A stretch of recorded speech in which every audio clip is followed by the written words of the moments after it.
வணக்கம். நாம அன்பும் மதிப்பும் வச்சிருக்கிற ஒருத்தரை பாக்குறதுக்காக அவங்க வீட்டுக்கு போறோம்.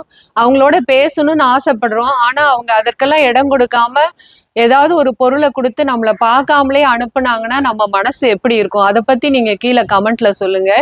இந்த மாதிரியான ஒரு நிகழ்வை புறநானூற்றுல பார்க்கலாம்.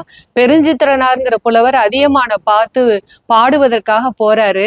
ஆனா அதியமான் ஏதோ நெருக்கடி காரணமா புலவரை பார்க்காமலே தகுதியானவங்களுக்கு தகுதியான பொருளை பரிசா கொடுத்து அனுப்பிடுங்கன்னு சொல்லிடுறாரு. அப்ப பெருஞ்சித்திரனார் காணாத இந்த பரிசிலருக்கு யானோர் வாணிக பரிசிலன் அல்லேன்னு சொல்லி அந்த பரிசு பொருளை வாங்க மறுத்துறாரு.